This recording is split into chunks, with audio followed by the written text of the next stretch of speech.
بسم اللہ الرحمن الرحیم۔ میں ایک بات کروں، اگر تم مانو تو؟ فونا نے چند لمحے خاموش رہنے کے بعد کہا۔ ہاں ہاں کہو، میں نے چونک کر کہا۔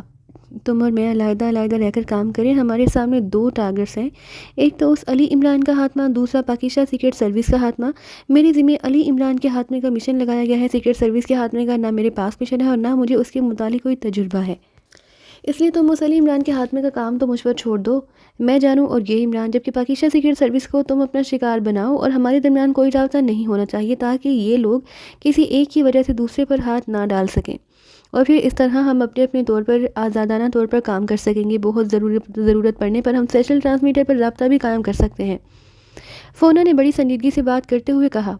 اوکے ٹھیک ہے، میں بھی یہی محسوس کر رہا ہوں کہ میں اس طرح کام نہیں کر پا رہا جس طرح مجھے کرنا چاہیے۔ ٹھیک ہے، تمہاری یہ تجویز مجھے پسند آئی ہے، ٹرومین نے جواب دیا۔ اوکے ڈیئر، اب دیکھنا فونا کس طرح کام کرتی ہے، گڈ بائے، فونا نے کہا۔ پھر اس نے الماری کے اندر سے اپنا بڑا سا بریف کیس نکالا اور ٹرومین کو ٹاٹا کرتی اور مسکراتے ہوئے کمرے کے دروازے سے باہر نکل گئی۔ اس کے باہر جاتے ہی ٹرومین نے ایک طویل سانس لیا، اس کے ہونٹ بھینچ گئے اور چہرے پر ایسے تاثرات ابھر آئے جیسے اس کے کاندھوں سے کوئی بڑا بوجھ اتر گیا ہو۔ واقعی یہ اپنے آپ کو وہ ہلکا پھلکا سا محسوس کر رہا تھا۔ آہاں، یہ عمران کا خاتمہ کرے گی، احمق عورت، عمران کی موت میرے ہاتھوں مقدر ہو چکی ہے۔ کہانی کی طرف بڑھنے سے پہلے پلیز چینل کو سبسکرائب اور بیل آئیکن کا بٹن ضرور پریس کریں تاکہ آپ کو آئندہ آنے والی ویڈیو بر وقت مل سکے، ٹرومین نے بڑبڑاتے ہوئے کہا۔ پھر ریسیور اٹھا کر تیزی سے نمبر ڈائل کرنے شروع کر دی۔ یس آرتھ، رابطہ قائم ہوتے ہی دوسری طرف سے آواز سنائی دی۔ وائٹ ایگل، سنو، میں پوائنٹ 1 چھوڑ رہا ہوں، اب پوائنٹ 2 ہی پوائنٹ 1 ہوگا اور تم اپنا ہیڈ کوارٹر پوائنٹ 3 میں شفٹ کر لو، اور سنو، اب مادام فونا کا ہم سے کوئی تعلق نہیں رہا، اس لیے اس کے کسی حکم کی تعمیل ضروری نہیں، ٹرومین نے کہا۔ یس باس، دوسری طرف سے کہا گیا، اور ٹرومین ریسیور رکھ کر اٹھا، پھر الماری کی طرف بڑھ گیا۔ اس نے اندر موجود ایک بڑا سا بریف کیس اٹھایا اور ایک نظر کمرے پر ڈالتا ہوا وہ بیرونی دروازے کی طرف بڑھنے لگا، لیکن ابھی وہ دروازے تک پہنچا بھی نہ تھا کہ میز پر رکھے ہوئے ٹیلی فون کی گھنٹی گونج اٹھی۔ ٹرومین چونک پڑا، اس نے تیزی سے واپس آ کر بریف کیس میز کے پاس نیچے فرش پر رکھا اور ہاتھ بڑھا کر ریسیور اٹھا لیا۔ وائٹ ایگل، ٹرومین نے تیز لہجے میں کہا۔ کلارک بول رہا ہوں باس، عمران کی کار ہٹ ہو چکی ہے، عمران کا بھی خاتمہ ہو گیا ہے، میں نے کار کے نیچے 81 تاجم لگا دیا تھا۔ تھوڑی دیر بعد عمران باہر آیا اور کار لے کر اس سمارے سے باہر آ گیا، میں اس کے پیچھے تھا، پھر ایک چوک پر میں نے تاجم فائر کر دیا اور کار خوفناک دھماکے سے فضا میں اچھلی اور پھر واپس گر کر کلابازی کھاتے ہوئے نیچے گڑھوں میں جا گری، اس میں آگ لگ گئی، کار اس عمران سمیت مکمل جل کر راکھ ہو گئی ہے، کلارک نے تفصیل بیان کرتے ہوئے کہا۔ او ویری گڈ کلارک، تم نے واقعی خوشخبری سنائی ہے، تم ایسا کرو کہ فوراً پوائنٹ 3 پر پہنچو، اب وہیں تمہارا ہیڈ کوارٹر ہوگا، پوائنٹ 2 اب پوائنٹ 1 کہلائے گا، اب ہم اس پاکستان سیکرٹ سروس کے ہیڈ کوارٹر پر حملے کی منصوبہ بندی کریں گے، ٹرومین نے مسکراتے ہوئے کہا۔ یس باس، دوسری طرف سے کہا گیا، اور ٹرومین نے ریسیور رکھا، پھر بریف کیس اٹھا کر دوبارہ بیرونی دروازے کی طرف بڑھ گیا۔ ٹائیگر نے کار کلب کے کمپاؤنڈ میں موڑی اور پھر پارکنگ کی طرف بڑھ گیا۔ کار پارک کر کے وہ نیچے اترا ہی تھا کہ پارکنگ بوائے تیزی سے اس کی طرف بڑھا۔ جناب، آپ کار یہاں پارک نہ کریں، یہ جگہ بڑے باس کے لیے مخصوص ہے، آپ ادھر کونے میں لے جائیں کار، پارکنگ بوائے نے بڑے مودبانہ لہجے میں کہا۔ اچھا، پہلے تو تم نے کبھی ایسی بات نہیں کی، کیا چیف بوس کوئی نیا تو نہیں آ گیا، وہی ٹامی ہی ہے نا، ٹائیگر نے مسکراتے ہوئے کہا۔ اور نہیں جناب، ٹامی صاحب تو کبھی ان باتوں کی پرواہ نہ کی تھی، انہوں نے کلب نہ بیچ دیا ہے، وہ دولت گڑھ شفٹ ہو گئے ہیں، اب یہ کلب لارک صاحب نے خرید لیا ہے، وہ بے حد سخت آدمی ہے، پارکنگ بوائے نے کہا۔ کلارک، وہ ایکریمن گیم کلب والا، ٹائیگر نے حیران ہو کر پوچھا۔ جی ہاں وہی، پارکنگ بوائے نے جواب دیا۔ ٹائیگر دوبارہ سر ہلاتا ہوا کار میں بیٹھا، اس نے کار وہاں سے ہٹا کر ایک اور جگہ پارک کر دی کیونکہ وہ لا کی فطرت کو اچھی طرح جانتا تھا، وہ انتہائی اکھڑ اور سخت گیر آدمی تھا، ایکریمین تھا لیکن کافی عرصہ سے یہاں آباد تھا، اس نے لارنس روڈ پر گیم کلب بنایا ہوا تھا لیکن سوائے گیم کلب چلانے کے اور وہ کسی دھندے میں ملوث نہ تھا، اس لیے ٹائیگر بہت کم گیم کلب جاتا اور گیم کلب میں ویسے بھی ہائی سوسائٹی کے افراد موجود رہتے تھے، جبکہ ٹائیگر صرف ان اڈوں سے رابطہ رکھتا تھا جہاں زیر زمین دنیا کے افراد ہی زیادہ آتے جاتے رہتے تھے۔ ویسے اس کے لیے یہ بات حیرت انگیز تھی کہ لارک نے ٹامی کا کلب خرید لیا ہے کیونکہ یہ کلب زیر زمین دنیا کی سب سے بدنام ترین جگہ تھی، اس کا مطلب تھا کہ اب لارک بھی کھل کر سامنے آ رہا تھا۔ ٹائیگر کار پارک کر کے کلب کے مین ہال کی طرف چل پڑا، ابھی اس نے آدھا سفر ہی طے کیا تھا کہ سفید رنگ کی ایک لمبی سی کار اس کے ساتھ سے گزرتی ہوئی کلب کے مین گیٹ کے سامنے جا کر رکی، اور ٹائیگر یہ دیکھ کر حیران رہ گیا کہ کار سے باقاعدہ باوردی ڈرائیور نیچے اترا اور اس نے عقبی دروازہ کھولا تو کار میں سے لارک قیمتی سوٹ پہنے باہر آیا اور بڑے فخرانہ انداز میں مین گیٹ کی طرف بڑھ گیا۔ ٹائگر سر ہلاتا ہوا آگے بڑھنے لگا. وہ لارک کو جانتا تھا لیکن اس بار لارک واقعی بدلا ہوا آدمی نظر آ رہا تھا. مین ہال میں داخل ہو کر ٹائگر کاؤنٹر کی طرف بڑھ گیا. کاؤنٹر پر موجود وکی اسے اچھی طرح جانتا تھا، اس لیے جیسے ہی ٹائگر کاؤنٹر کے قریب پہنچا وکی چونک کر اس کی طرف متوجہ ہو گیا. بڑے دنوں بعد ادھر آنا ہوا ہے، وکی نے مسکراتے ہوئے کہا. ہاں سنا ہے ٹامی کلب یہ بیچ کر چلا گیا ہے. ٹائگر نے کاؤنٹر پر بازو رکھ کر مسکراتے ہوئے کہا. ہاں 2 ہفتے پہلے سودا ہوا ہے، بڑی بھاری رقم میں. وکی نے سر ہلاتے ہوئے جواب دیا. لیکن لارک کو آخر کیا سوچی یہ کلب خریدنے کی؟ وہ تو اس لائن کا آدمی ہی نہیں. ٹائگر نے حیران ہوتے ہوئے کہا. معلوم نہیں ٹائگر کے پس پردہ کیا ہوا. بس یوں سمجھو کہ لارک کی تو سرے سے ہی جون ہی بدل گئی ہے. اس کے تو پیر ہی زمین پر نہیں پڑتے، بڑی اونچی ہواؤں میں ہے. کاسموس گروپ کو تو جانتے ہی ہو. وکی نے آگے کی طرف جھکتے ہوئے سرگوشی بھرے انداز میں کہا. ہاں اچھی طرح جانتا ہوں. کیوں؟ ٹائگر نے چونک کر جواب دیا. کاسموس گروپ پورے کا پورا لارک کے ماتحتی میں آ گیا ہے. اب لارک کاسموس گروپ کا چیف ہے، اور جہاں تک میرا اندازہ ہے آئندہ آنے والے دنوں میں لارک دارالحکومت کا سب سے با اثر آدمی ہوگا. بڑا پیسہ آ گیا ہے اس کے پاس، وکی نے کہا اور ٹائگر نے سر ہلا دیا. کمال ہے، کیا لارک کو کوئی خزانہ تو ہاتھ نہیں لگ گیا؟ ٹائگر نے منہ بناتے ہوئے کہا. تمہاری یہ عادت مجھے پسند ہے کہ تم کسی کو کسی کے متعلق کچھ بتاتے نہیں، اس لیے تمہیں بتانے میں کوئی خطرہ محسوس نہیں ہوتا. میں نے اڑتی اسی خبر سنی ہے کہ لارک کسی بین الاقوامی تنظیم سے اٹیچ ہو گیا. اب یہ پتہ نہیں کہ وہ تنظیم کون سی ہے اور لارک سے کیا کام لینا چاہتی ہے. ویسے وہ جس طرح مختلف علاقوں میں کوٹھیاں خریدتا جا رہا ہے اس سے تو یہی ظاہر ہوتا ہے کہ کوئی بڑا ٹارگٹ اس کے سامنے ہے. وکی نے کہا. او تو گرین ٹاؤن میں لارک نے کوٹھی اس مقصد کے لیے لی تھی. میں نے تو سنا تھا کہ لارک نے وہاں کوٹھی لی ہے. میں سمجھا کہ شاید اپنی رہائش کے لیے لی ہوگی. ٹائگر نے سر ہلاتے ہوئے کہا. گرین ٹاؤن میں کیا، اس نے تقریباً ہر ٹاؤن میں کوٹھی خریدی ہے. اچھا بتاؤ کیا پیو گے؟ باتوں میں مجھے خیال ہی نہیں آیا. وکی نے چونک کر کہا اور ٹائگر مسکرا دیا. تم رہنے دو، میں ذرا لارک سے 2 باتیں کر لوں. ہو سکتا ہے کوئی بڑا کام مجھے بھی مل جائے. کچھ حصہ تو ہمارا بھی حق ہے. ٹائگر نے مسکراتے ہوئے کہا اور وکی بھی دانت نکال کر ہنس پڑا. وہ بھی تمہارے آگے آیا ہے، لیکن خیال رکھنا وہ پہلے والا لارک نہیں، وکی نے کہا اور ٹائگر سر ہلاتا ہوا دائیں طرف جانے والی راہداری کی طرف بڑھ گیا جہاں پہلے ٹامی کا دفتر تھا. ظاہر ہے اب لارک اس کی جگہ بیٹھتا ہوگا. دفتر کا دروازہ بند تھا. ٹائگر نے دروازے کو آہستہ سے دبایا تو دروازہ اندر سے لاک نہ تھا، اس لیے ٹائگر دروازے کو دھکیلتا ہوا اندر داخل ہو گیا. کیا مطلب؟ کیا یہ طریقہ ہوتا ہے دفتر میں آنے کا؟ سامنے میں سے پیچھے بیٹھا ہوا لارک اچھل کر کھڑا ہو گیا. اس کے چہرے پر غیظ و غضب کے آثار نمایاں تھے. ابھی شکر کرو میں نے لات مار کر دروازہ نہیں کھولا، اور یہ تم غصہ کسے دکھا رہے ہو؟ جانتے نہیں ہو مجھے؟ ٹائگر نے بڑے طنزیہ انداز میں کہا. سنو کوبری، آخری بار کہہ رہا ہوں کہ میرے ساتھ تمیز سے بات کرو. میں تم جیسے چھوٹے چھوٹے بدماشوں کو منہ نہیں لگنا چاہتا، ورنہ میرے ایک اشارے سے تمہارا جسم گولی سے چھلنی ہو سکتا ہے. لارک نے انتہائی غصیلے لہجے میں کہا. اچھا تو مینڈکی کو بھی زکام ہونے لگ گیا ہے؟ یعنی اب کوبرا تو ہو گیا چھوٹا بدماش اور تم پدے کی اولاد، تم اب بڑے آدمی ہو. کلب تم نے کیا خریدا، اپنے اوقات ہی بھول گئے ہو. ٹائگر کا لہجہ یکلا سرد ہو گیا. شٹ اپ، دفع ہو جاؤ میری نظروں سے، اور آئندہ ادھر آنے کی جرت بھی نہ کرنا. لارک نے غصے کی شدت سے بری طرح چیختے ہوئے کہا، اور ابھی اس کا فکرہ ختم ہوا ہی تھا کہ سائڈ کی دیوار درمیان سے ہٹی اور اس میں سے 2 لمبے ترنگے پہلوان نما آدمی اندر داخل ہوئے. ان دونوں کے سینے کسی پہاڑ کی طرح پھیلے ہوئے تھے. ان دونوں کے ہاتھوں میں ریوالور تھے اور چہرے پر درشت کی آثار جیسے سبت ہو کر رہ گئے تھے. ٹائگر انہیں دیکھتے ہی پہچان گیا. یہ دونوں بھائی تھے جو کاسموس گروپ میں بڑے شیطان اور چھوٹے شیطان کے نام سے مشہور تھے. ٹائگر کا ان سے کبھی براہ راست ٹکراؤ تو نہ ہوا تھا، لیکن وہ انہیں جانتا ضرور تھا. کیا حکم ہے باس؟ ان دونوں نے بڑی حقارت بھری نظروں سے سامنے ٹائگر کی طرف دیکھتے ہوئے لارک سے پوچھا. یہ احمق اپنے آپ کو بڑا بدماش سمجھتا ہے، باہر کا راستہ دکھاؤ، اور اگر یہ زیادہ جیدار بننے کی کوشش کرے تو ہڈیاں بھی توڑ ڈالنا. لارک نے منہ بناتے ہوئے کہا. یہ مچھر، یہ بدماش ہے؟ ہاں چلو مسٹر باہر. بڑے شیطان نے بڑے تحقیرانہ انداز میں ٹائگر سے مخاطب ہو کر کہا. تم کاسموس گروپ کے لوگ ہو، تم کب سے اس لارک کے ملازم ہو گئے ہو؟ ٹائگر نے بڑے مطمئن سے انداز میں ان سے بات کرتے ہوئے کہا. اچھا ہمیں جانتے ہو پھر بھی کھڑے ہو؟ بڑے شیطان نے اس طرح حیرت بھرے لہجے میں کہا جیسے وہ اس بات کا تصور بھی نہ کر سکتا ہو کہ کوئی شخص انہیں جاننے کے باوجود ان کے سامنے اس طرح اطمینان سے کھڑا رہ سکتا ہے.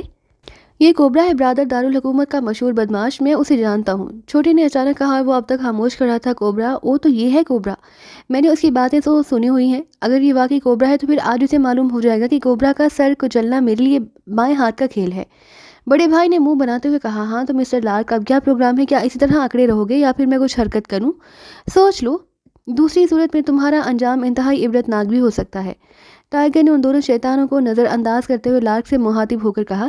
تمہاری یہ جرت، یکلہت بڑا شیطان ہذیانی انداز میں چیخا اور اس کے ہاتھ میں پکڑا ہوا ریوالور بجلی کی سی تیزی سے سیدھا ہوا ہی تھا کہ یکلہت دو دھماکے ہوئے اور دونوں بھائی بری طرح چیختے ہوئے اچھل کر سائڈوں سے ٹکرائے اور پھر نیچے گر گئے۔ ایک بار پھر دو دھماکے ہوئے اور نیچے گر کر اٹھنے والا ایک بار پھر دھماکے سے نیچے گرے اور مرغے بسمل کی طرح تڑپنے لگے، مگر اس بار وہ زیادہ تڑپ ہی نہ سکے۔ پھر ان کے جسم سیدھے ہوتے گئے، جبکہ ٹائیگر اس دوران اسی طرح اطمینان سے اپنی جگہ کھڑا رہا۔ اس کے جسم نے معمولی سی حرکت بھی نہ کی، صرف اس کے کوٹ کو دونوں جیبوں میں سوراخ ہو گئے اور ان میں سے نیلگوں رنگ کا دھواں بل کھاتا ہوا باہر نکل رہا تھا۔ کوٹ کی جیبوں میں ہاتھ اس نے اندر داخل ہوتے ہی ڈال لیے تھے۔ ہاں تو مسٹر لارک، ٹائیگر نے مسکراتے ہوئے لارک کی طرف مڑتے ہوئے کہا، جس کا چہرہ ان دونوں شیطانوں کے اس طرح علاقے سے دھواں دھواں ہو رہا تھا۔ آنکھیں حیرت کی شدت سے پھٹ سی گئیں۔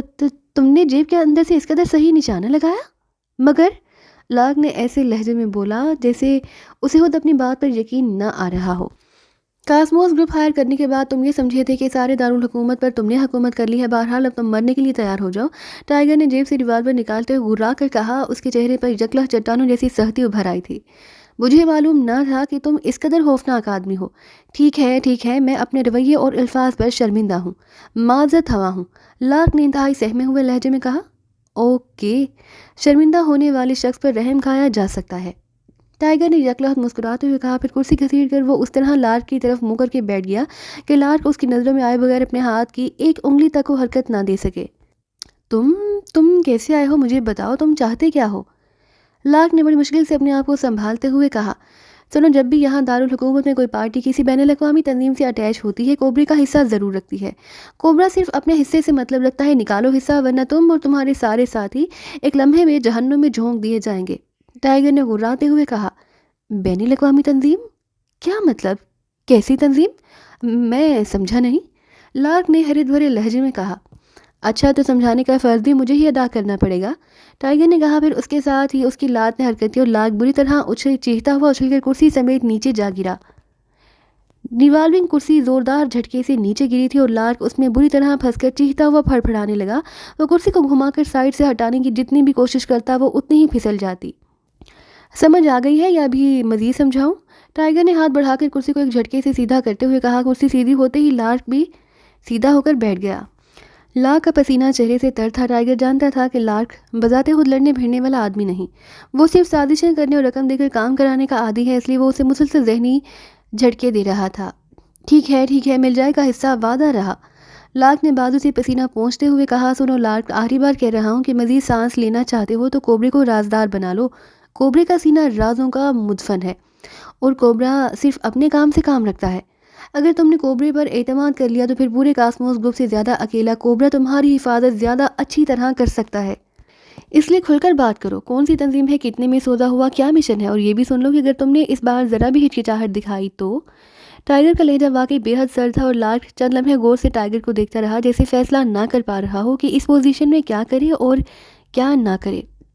اوکے کوبرے، تم سے کچھ چھپانا واقعی ناممکن ہے، تم مجھے 2 روز کی مہلت دو، 2 روز بعد میں تمہیں سب کچھ بتا دوں گا، ابھی معاملات پوری طرح طے نہیں ہوئے، لارک نے کہا اور ٹائیگر طنزیہ انداز میں ہنس پڑا۔ بہت ہوں، واقعی تمہارا دماغ خاصا شاطرانہ انداز میں کام کرتا ہے اور تمہارا خیال ہے کہ کوبرے کو کچھ معلوم نہیں۔ تم نے گرین ٹاؤن والی کوٹھی خریدی، پھر اسے بلیک تھنڈر کے آدمیوں کے حوالے کر دیا، ابھی کہہ رہے ہو کہ معاملات طے نہیں ہوئے، ٹائیگر نے انتہائی زہریلے انداز میں بات کرتے ہوئے کہا اور لارک کی آنکھیں ایک بار پھر پھیلنے لگی۔ تم آخر ہو کیا چیز؟ تمہیں یہ سب کچھ کیسے معلوم ہو گیا؟ لارک نے رک کر کہا۔ تم جیسے لوگوں سے حصہ لینا آسان نہیں ہوتا مسٹر لارک، اگر کوبرا اپنی آنکھیں کھلی نہ رکھے تو اب تک تم میری ہڈیاں بھی چبا چکے ہوتے، ٹائیگر نے ہنستے ہوئے کہا۔ ٹھیک ہے، میں تمہیں 10% حصہ دوں گا، چلو اب تم خوش ہو، لارک نے ایک طویل سانس لیتے ہوئے کہا۔ اپنے حصہ کوبرا خود طے کرتا ہے مسٹر لارک، لیکن دیکھو کوبرے نے کبھی نا انصافی نہیں کی، اس لیے تم مجھے معاوضہ اور مشن دونوں چیزیں کھل کر بتا دو تاکہ میں دیکھ سکوں مجھے کتنا حصہ لینا چاہیے اور میں اس حصے کے بدلے میں تمہارا کیا کام کر سکتا ہوں، ٹائیگر نے تیز لہجے میں کہا اور اب لارک کو ذہنی طور پر مکمل گرفت میں لے چکا تھا۔ کوئی مشن نہیں، میں تمہیں تفصیل بتاتا ہوں، ایک بین الاقوامی تنظیم ہے بلیک تھنڈر، اس نے ہر ملک میں اپنے ساتھ مقامی تنظیمیں اٹیچ کی ہوئی ہیں جن سے ضرورت پڑنے پر وہ کام لے سکتی ہے۔ جہاں پاکیزہ میں اس نے مجھے اٹیچ کیا، اس کی وجہ یہ ہے کہ میں مقامی نہیں بلکہ یہاں غیر ملکی ہوں، وہ لوگ ایشیا کے کسی مقامی پر مکمل اعتبار نہیں کر سکتے، اس کا معاوضہ انہوں نے $1,00,000 سالانہ مجھے دینا ہوتا ہے۔ تنظیم اور ہیڈ کوارٹر قائم کرنے اور اسلحہ وغیرہ حاصل کرنے کے لیے $50 لاکھ علیحدہ دیے گئے ہیں، جو انہی کاموں میں خرچ بھی ہو چکے ہیں۔ چونکہ یہ بہت بڑی تنظیم ہے، اس لیے مجھے یہ کلب خریدنا پڑا اور مختلف علاقوں میں اڈے خریدنے پڑے، آدمی رکھنے پڑے۔ لارک نے تفصیل بتاتے ہوئے کہا، بس اتنی سی بات؟ ٹائیگر نے کہا، ہاں یقین کرو واقعی اتنی سی بات ہے۔ لارک نے سر ہلاتے ہوئے کہا، لیکن دوسرے لمحے وہ ایک بار پھر بری طرح چیختا ہوا کرسی سے اچھل کر نیچے فرش پر جا گرا۔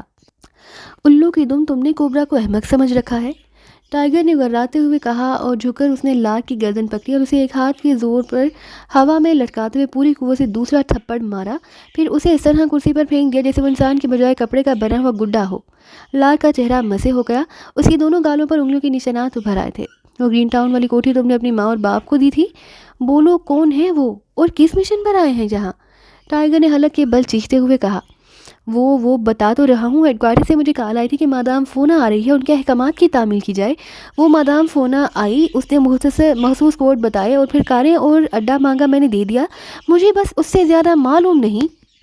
لارک نے کہا، کون سا اڈا؟ جلدی بتاؤ ورنہ اس بار گردن توڑ دوں گا۔ ٹائیگر نے کہا، گرین ٹاؤن کوٹھی نمبر 21 بلاک بی، 2 بالکل نئی کاریں جو میں نے فرضی ناموں سے خریدی تھیں۔ بس پھر ان سے ملاقات نہیں ہوئی، انہوں نے مجھے کہا تھا کہ میں ان سب باتوں کو راز میں رکھوں۔ لارک نے سہمے ہوئے لہجے میں کہا، اگر تم ان سے بات کرنا چاہو تو کیسے کرو گے؟ ٹائیگر نے کہا، مجھے نہیں معلوم، نہ انہوں نے مجھے بتایا نہ میں نے پوچھا۔ لارک نے جواب دیا، ٹھیک ہے، میں ان ساری باتوں کی چیکنگ کروں گا کہ اگر کوئی غلط بات ثابت ہو گئی تو پھر تم اپنا حشر دیکھ لینا۔ ٹائیگر نے ایک جھٹکے سے کھڑے ہوتے ہوئے کہا اور تیزی سے بیرونی دروازے کی طرف بڑھ گیا۔ اس کے چہرے پر مایوسی کے آثار نمایاں تھے، کیونکہ اس نے جس مقصد کے لیے اتنی لمبی چوڑی محنت کی اور وقت ضائع کیا اس سے کچھ حاصل نہ ہوا تھا۔ بڑی دیر لگا دی تم نے، وکی نے اسے دیکھتے ہی کہا، وہ کاؤنٹر سے باہر نکل رہا تھا۔ ہاں کیا ہوا، ڈیوٹی آف ہو گئی تمہاری؟ ٹائیگر نے مسکراتے ہوئے کہا، ہاں ابھی آف ہوا ہوں۔ وکی نے سر ہلاتے ہوئے کہا اور پھر وہ ساتھ ہی بیرونی دروازے کی طرف چل پڑا۔ وہ مادام فونا سراہ بہت خوبصورت عورت ہے، لارک تو بڑی تعریفیں کر رہا تھا اس کی۔ ٹائیگر نے کہا، او وہ ایک کریمی عورت؟ ہاں کوبرے، وہ واقعی حسین عورت ہے، حسین بھی اور کشش انگیز بھی، کیوں ملنا ہے اس سے؟ وکی نے مسکراتے ہوئے کہا، ملتا تو تب جب اس کا پتہ معلوم ہوتا۔ ٹائیگر نے منہ بناتے ہوئے کہا، مجھے معلوم ہے کہ اب وہ کہاں موجود ہے، میں نے ڈیوٹی پر آتے ہوئے اسے دیکھا تھا، وہ ایک ٹیکسی سے اتر رہی تھی شان پلازا کی گیٹ پر، اس کے ہاتھ میں ایک بریف کیس بھی تھا، وہ یقیناً وہاں رہتی ہوگی۔ وکی نے کہا، اچھا چلو دیکھ لوں گا کسی دن اسے، ابھی تو بڑا ضروری کام ہے، ٹائیگر نے بے نیازی سے کہا اور پھر وکی سے رخصت ہو کر وہ پارکنگ کی طرف بڑھ گیا۔ اب اس کے چہرے پر قدرے اطمینان کے آثار نمایاں تھے کہ اس نے مادام فونا کا ایک متوقع ٹھکانہ تلاش کر لیا تھا۔ کار پارکنگ سے باہر نکال کر اس نے کار کو شان پلازا کی طرف موڑ دیا۔ وہ اب جلد از جلد وکی کی اس بات کی تصدیق کرنا چاہتا تھا تاکہ عمران کو تفصیلی رپورٹ پیش کر سکے۔ دانش منزل کے آپریشن روم میں عمران آرام کرسی کی نشست سے سر ٹکائے آنکھیں بند کیے بیٹھا تھا۔ اس کے سر اور ایک بازو پر پٹیاں بندھی ہوئی تھی اور چہرے پر بھی جگہ جگہ ڈریسنگ کی گئی تھی۔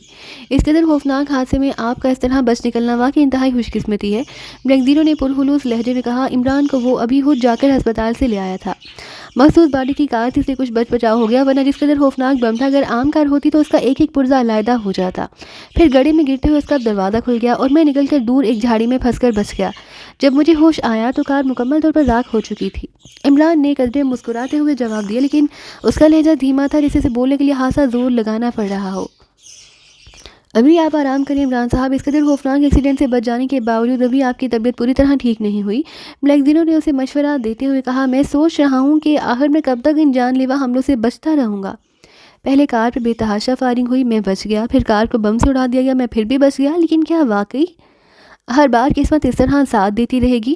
عمران نے آنکھیں کھولتے ہوئے انتہائی سنجیدہ لہجے میں کہا، ظاہر ہے اس کا جواب نہیں میں ہو ہی سکتا ہے، لیکن بلیک زیرو نے ہچکچاتے ہوئے کہا، اب کسی لیکن کی کوئی گنجائش نہیں رہی طاہر، اب ٹرومین اور اس فونا کو فوری طور پر ختم ہونا پڑے گا، اور نہ صرف انہیں ختم ہونا پڑے گا بلکہ اس بلیک تھنڈر کا خاتمہ بھی ضروری ہے، ورنہ وہ اطمینان سے اپنے ہیڈ کوارٹر میں بیٹھے ایجنٹ بھیجتے رہیں گے اور ہماری جانیں ان کے لیے کھلونا بنی رہیں گی۔ عمران نے کاٹ کھانے والے لہجے میں کہا، میں نے پوری سیکرٹ سروس کو الرٹ کر دیا اور وہ ٹرومین اور اس مادام فونا کو تلاش کر رہے ہیں، جیسے ہی ان کا پتہ چلا ہم ان پر چڑھ دوڑیں گے۔ بلیک زیرو نے ہونٹ چباتے ہوئے کہا، یہ کوئی بات نہیں بلیک زیرو کہ جب پتہ چلے گا تو چڑھ دوڑیں گے، کام اس طرح نہیں کیے جاتے، ہم نے ان کا پتہ لگانا ہے۔ اگر مجھے اس بلیک تھنڈر کے ہیڈ کوارٹر کا پتہ ہوتا تو میں اس ٹرومین کو یہیں چھوڑ کر اس کی طرف روانہ ہو جاتا۔ کیونکہ جہاں تک میں سمجھا ہوں ٹرومین صرف انتقامی کارروائی کے لیے یہاں آیا ہے.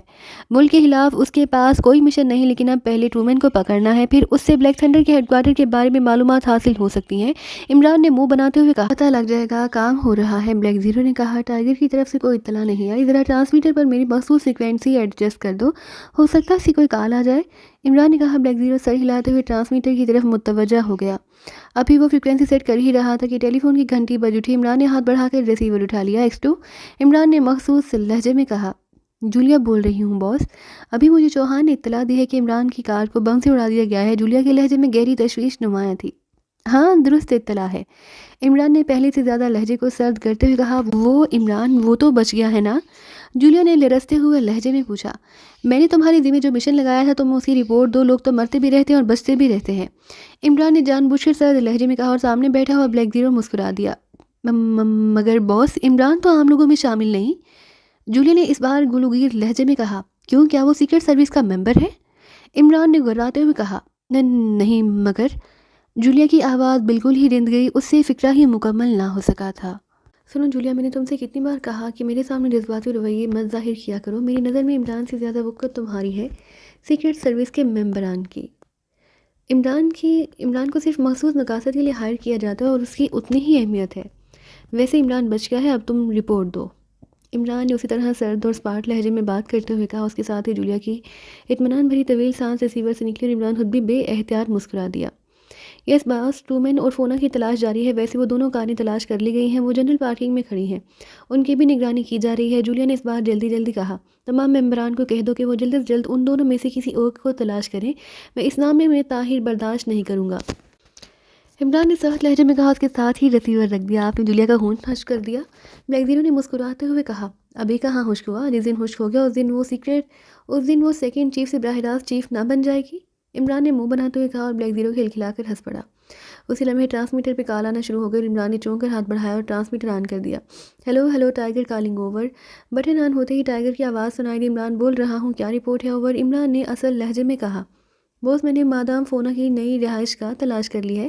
شان پلازا کی فلیٹ نمبر 13 8ویں منزل. فلیٹ مادام فونا کے نام سے ہی بک ہے. کیش سیکیورٹی جمع کرائی گئی ہے لیکن فلیٹ بند ہے. اوور. ٹائیگر نے کہا. کیسے تلاش کیا ہے؟ رپورٹ دو. اوور. عمران نے خشک لہجے میں پوچھا اور جواب میں ٹائیگر نے لارک سے ملاقات اور پھر اس سے ہونے والی گفتگو کے ساتھ ہی وکی کی ٹپ بھی بتائی اور یہ بھی بتایا کہ جب شان پلازا جا کر اس نے چیکنگ کی تو واقعی فلیٹ اس کے نام پر موجود تھا. ہاں، اس کا مطلب ہے کہ اس مادام فونا کا تعلق بھی بلیک تھنڈر سے ہے.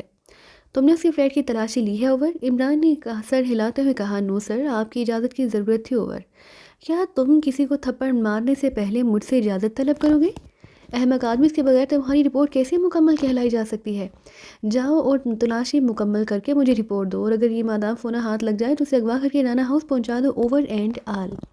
عمران نے انتہائی سخت لہجے میں کہا اور ٹرانسمیٹر کا بٹن آف کر دیا. اگر مادام فونا ہاتھ لگ جائے تب اس ٹرومین کا آسانی سے پتہ چلایا جا سکتا ہے. بلیک زیرو نے کہا اور عمران نے سر ہلا دیا. چند ہی لمحے گزرے تھے کہ ٹیلی فون کی گھنٹی ایک بار پھر بج اٹھی. اس بار بھی عمران نے ریسیور اٹھایا. X2. عمران کا لہجہ بے حد سخت تھا. میں چوہان بول رہا ہوں جناب. میں نے ٹرومین کو ٹریس کر لیا ہے. مس جولیا فون پر موجود نہ تھی اس لیے براہ راست فون کر رہا ہوں. چوہان نے معذرت بھرے لہجے میں کہا. گڈ، تفصیل بتاؤ. عمران نے چونک کر سیدھے ہوتے ہوئے کہا. اس کی آنکھوں میں چمک ابھر آئی تھی. سر، میں نے ٹرومین کی تلاش ہوٹل 5 اسٹار سے شروع کی کیونکہ ٹرومین اور فونا کو سب سے پہلے اس ہوٹل میں چیک کیا گیا تھا. وہاں کے ایک بیرے کو رقم دینے کے بعد معلوم ہوا کہ ایک مقامی گنڈے مارٹن ان کے کہنے پر جہاں ایک آدمی کو جو فون بوتھ سے نکل رہا تھا سر پر لوہے کا راڈ مار کر بے ہوش کر دیا اور پھر اسے گرین ٹاؤن کی کوٹھی میں لے گیا تھا.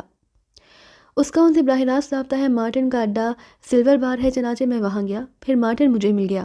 میں مارٹن کے ایک لمبے دھندے کا چکر دے کر اس کلب کے کمرے سے لے گیا. یہ کمرہ مارٹن کا ہی تھا اور پھر مارٹن نے حاصل تشدد کے بعد زبان کھولی. اس نے بتایا کہ وہ کاسموس گروپ کا آدمی اور کاسموس گروپ آج کل ایک مقامی گنڈے لارک کے تحت کام کر رہا ہے اور اس آدمی کا اغوا لارک کے حکم پر کیا گیا تھا اور لارک نے یہ حکم میں ایک ایکریمن عورت کے کہنے پر دیا تھا. پھر میں وہاں سے لارک کی تلاش میں گیا. اس کا اڈا ایک مکمل کلب تھا. اس کلب کا فون آپریٹر میرا پرانا واقف تھا. وہ مجھے گیٹ پر ہی مل گیا.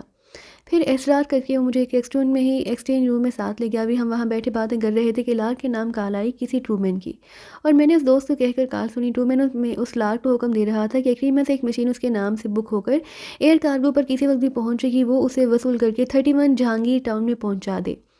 چنانچہ میں سمجھ گیا کہ یہ ٹرومین 31 جہانگیر ٹاؤن میں موجود ہے۔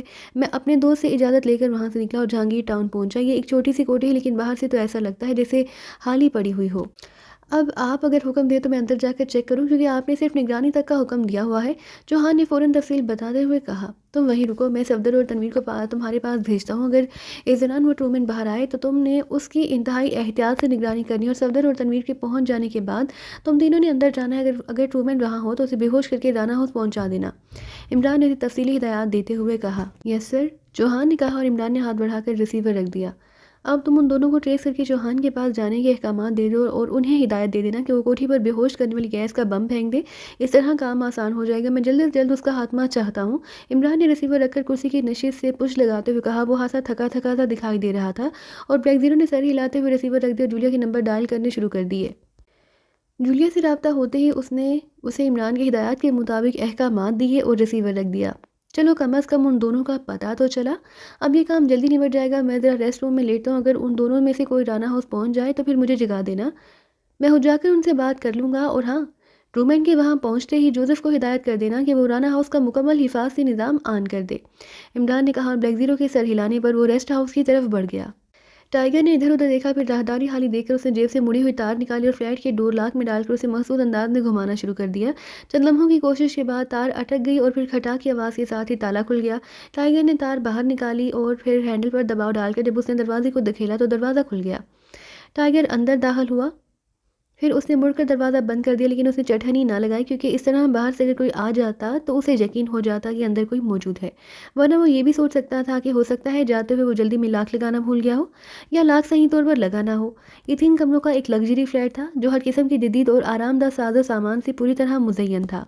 ٹائیگر نے بڑے محتاط انداز میں تلاشی کا کام شروع کر دیا۔ پھر تھوڑی دیر بعد اس نے بیڈ روم میں موجود وارڈروب کے نچلے خانے سے ایک بریف کیس برآمد کر ہی لیا۔ بریف کیس پر نمبروں والے تالے موجود تھے، لیکن ٹائیگر ان نمبروں والے تالے کو کھولنے کی ایک جدید تکنیک جانتا تھا، اس لیے یہ تالے اس کے لیے کوئی مسئلہ نہ تھے۔ یہ تکنیک اس نے خاص طور پر تالوں کے ایک ماہر سے باقاعدہ شاگردی اختیار کر کے سیکھی تھی۔ اس کا یہ استاد کسی زمانے میں بڑا نامی گرامی چور تھا۔ وہ اب بوڑھا ہو چکا تھا اور اب وہ ایک کلب میں سپروائزری کر کے زندگی کے دن گزار رہا تھا، لیکن اپنے زمانے میں وہ تالوں کا جادوگر کہلاتا تھا۔ یہاں تک مشہور تھا کہ اگر وہ بند تالے کو خالی انگلی لگا دے تو تالا خود بخود کھل جاتا تھا۔ بہرحال یہ تو افسانہ تھا، لیکن وہ آدمی واقعی نمبروں والے تالے کھولنے کی انتہائی خوبصورت ترکیبیں جانتا تھا۔ ٹائیگر نے نمبروں والے تالے چند لمحوں میں کھول لیے، پھر اس نے بریف کیس سے ڈھکنا اٹھایا اور دوسرے لمحے وہ اچھل کر نیچے قالین پر جا گرا۔ بریف کیس کا ڈھکنا کھلتے ہی نیلے رنگ کی گیس کی بوچھار سیدھی اس کی ناک سے ٹکرائی اور ایک لمحے میں اس کی آنکھوں کے سامنے سیاہ چادر سی چڑھ گئی۔ پھر جس طرح گہری اندھیری رات میں جگنو چمکتا ہے، اس طرح اس کے ذہن پر چھائی ہوئی سیاہ چادر میں روشنی کا ایک نقطہ چمکا اور پھر وہ تیزی سے پھیلتا چلا گیا۔ دوسرے لمحے ٹائیگر کے حلق سے بے اختیار ایک لمبا سا سانس نکلا اور اس کے ساتھ ہی اس کی آنکھیں ایک جھٹکے سے کھل گئیں۔ آنکھیں کھلتے اس کی نگاہیں سامنے کھڑی ہوئی ایک انتہائی خوبصورت تقریباً لڑکی پر پڑی اور اس کا شعور تھوڑا ہوش میں آنا شروع ہو گیا۔ لڑکی کے ہاتھ میں ایک بھاری ریوالور موجود تھا۔ ٹائیگر کو اپنے منہ میں خون کا ذائقہ سا محسوس ہوا، ساتھ اس کے دائیں جبڑے میں درد کی تیز لہر سے ابھی اور اس کے ہونٹ بھیج گئے، اور اس نے ایک لمحے میں یہ چیک کر لیا کہ وہ ایک کرسی پر رسیوں سے بندھا ہوا بیٹھا ہے۔ اس کے دونوں ہاتھ پشت پر بندھے ہوئے ہیں اور ساتھ ہی اسے کلائی پر ریسٹ واچ کی عدم موجودگی کا بھی احساس ہو رہا تھا۔ پیروں سے جوتے اور جرابیں تک اتار لی گئی تھی۔ تو تمہیں ہوش آ گیا؟ اس لڑکی نے غراتے ہوئے کہا۔ اس کا چہرہ پتھر کی طرح سخت نظر آ رہا تھا۔ مجھے معاف کر دیجیے مادام، میں بھوک کے ہاتھوں مجبور ہو گیا تھا۔ ٹائیگر نے بڑے سہمے ہوئے لہجے میں کہا۔ کیا مطلب؟ میں تمہاری بات نہیں سمجھی۔ لڑکی نے چونک کر حیرت بھرے لہجے میں کہا، مادام گزشتہ 3 دنوں سے میں نے کچھ نہیں کھایا، اس لیے مجبوراً مجھے چوری کرنی پڑی، ورنہ میں نے واقعی چوری چھوڑ دی تھی۔ ٹائیگر نے کہا۔ لڑکی نے ایک طویل سانس لیا، اس کے چہرے پر طنزیہ سی مسکراہٹ ابھر آئی۔ تو تم چور ہو؟ بہت خوب، واقعی مجھے تمہاری ذہانت کی داد دینی چاہیے۔ تم نے بہت خوبصورت بہانہ تراشا ہے، کم از کم میرے ذہن میں یہ تصور نہ تھا کہ تم اس قسم کی بات کرو گے۔ لڑکی نے مسکراتے ہوئے کہا، میرا نام فونا ہے، فونا۔ میں کوئی عام عورت نہیں جسے تم چکر دے سکو۔ مجھے معلوم ہے کہ چوروں کے پاس اس قدر قیمتی ریسٹ واچ نہیں ہوتی، جیب میں بھرا ہوا ریوالور اور کوٹ کے افسر کے اندر تیز دھار خنجر نہیں ہوتا، اور پھر تم نے جس طرح نمبروں والے تالے بغیر نمبر معلوم کیے کھول لیے، اس سے معلوم ہوتا ہے کہ تمہارا تعلق یقیناً سیکرٹ سروس سے ہے۔ فونا نے انتہائی طنزیہ لہجے میں کہا، میں نے بتایا تو ہے کہ میں واقعی چور ہوں، لیکن پھر میں نے چوری چھوڑ کر ملازمت تلاش کرنی شروع کر دی، لیکن ملازمت نہ ملی تو مجبوراً مجھے دوبارہ یہ کام کرنا پڑا، اور یہ سامان تو حفاظت کے لیے بہرحال رکھنا ہی پڑتا ہے۔ ٹائیگر ابھی تک اپنی بات پر بزی تھا۔ تو تم چور ہو، اور مجھے چوروں سے شدید نفرت ہے، اس لیے تم چھٹی کرو۔ فونا نے ریوالور کی نال ٹائیگر کی کنپٹی پر رکھتے ہوئے انتہائی سخت لہجے میں کہا، اور ٹائیگر کا نہ صرف چہرہ خوف کے مارے سکڑ گیا بلکہ اس کا پورا جسم بری طرح کانپنے لگ گیا۔ کمال ہے، یا تو تم دنیا کے سب سے بڑے اداکار ہو یا پھر واقعی تم چور ہو۔ کم از کم سیکرٹ سروس سے تعلق رکھنے والے کی یہ حالت نہیں ہو سکتی۔ چلو میں وعدہ کرتی ہوں کہ اگر تم نے سچ سچ سب کچھ بتا دیا تو میں تمہیں زندہ یہاں سے جانے دوں گی۔ مادام فونا نے الجھے ہوئے لہجے میں کہا۔ وہ واقعی ٹائیگر کی خوبصورت اداکاری سے تذبذب میں پڑ گئی تھی۔ آپ کی مرضی مادام، آپ بے شک یقین نہ کریں، لیکن جو کچھ سچ تھا وہ میں نے بتا دیا ہے۔ ٹائیگر نے بڑے مایوسانہ لہجے میں کہا، تم مجھے تشدد پر اکسا رہے ہو؟ کیا نام ہے تمہارا؟ مادام فونا نے منہ بناتے ہوئے کہا، جابر۔ ٹائیگر نے جواب دیا، تو مسٹر جابر، میرے پاس اتنا وقت نہیں کہ میں تم پر ضائع کرتی رہوں، آخری بار وارننگ دے رہی ہوں کہ اپنے متعلق سچ سچ بتا دو۔ مادام فونا نے انتہائی تلخ لہجے میں کہا، یہاں فون تو ہوگا؟ ٹائیگر نے سر گھما کر ادھر ادھر دیکھتے ہوئے کہا، ہاں فون ہے، کیوں؟ مادام فونا نے چونک کر کہا، آپ ایسا کریں، قریبی تھانے فون کر کے وہاں سے پوچھ لیں کہ کیا جابر نامی آدمی واقعی چوریوں میں ملوث رہا ہے یا نہیں۔ میرا فوٹو ہر تھانے میں موجود ہے اور پولیس کو ہر سپاہی میرا نام ذاتی طور پر جانتا ہے، کیونکہ میں نے بے شمار چوریاں کی تھی، پھر میری شادی ہو گئی، بچے ہو گئے، جب بچے اسکول جانے لگے تو سارے انہیں کہتے تھے کہ چور کے بچے ہیں۔ جب مجھے پتہ چلا تو میں نے فیصلہ کر لیا کہ آئندہ چوری نہ کروں گا اور ملازمت کروں گا، لیکن پھر ملازمت بھی نہ ملی اور بھوک نے ڈیرا ڈال لیا۔ میں اور بچے سب 3 دنوں سے بھوکے تھے، آخر بچوں کا بلکنا مجھ سے نہ دیکھا گیا، چنانچہ میں چوری کرنے نکلا۔ اب یہ قسمت کی بات ہے کہ رفیع سلطے کوئی فی گیس میری ناک سے ٹکرائی اور میں بے ہوش ہو گیا۔ اگر اس کے باوجود آپ کو یقین نہ آ رہا ہو تو آپ پھر ایسا کریں، مجھے گولی مار دیں، لیکن اتنی مہربانی ضرور کریں، میرے بچوں کو بھی گولی سے اڑا دیں تاکہ کم از کم اس بھوک سے تو ہمیشہ کے لیے نجات حاصل ہو سکے۔ ٹائیگر واقعی شاندار اداکاری کر رہا تھا۔ ہاں تو اس قدر پسماندہ ملک ہے کہ یہاں تم اور تمہارے بچے بھوک سے بلبلاتے رہتے اور تمہیں کھانے کا موقع ہی نہیں مل رہا تھا، لیکن تمہاری گھڑی ہاتھ سے قیمتی اسے بیچ دینا تھا۔ مادام فونا نے قدرے نرم لہجے میں کہا، مادام فونا، یہ گھڑی میری بیوی نے مجھے تحفے میں دی تھی اور پھر وہ تیسرے بچے کی پیدائش کے وقت مر گئی۔ اب میں بھلا اس مرحومہ کی آخری نشانی کیسے فروخت کر سکتا تھا؟ ویسے اب میں سوچ رہا ہوں کہ مجھے واقعی ایسا کرنا چاہیے تھا۔ اب آپ مجھے گولی مار دیں گے یا پولیس کے حوالے کر دیں گے تو میرے چھوٹے چھوٹے 3 بچے کیا کریں گے؟ مر جائیں گے وہ بھوک اور پیاس سے، ایڑیاں رگڑ رگڑ کر۔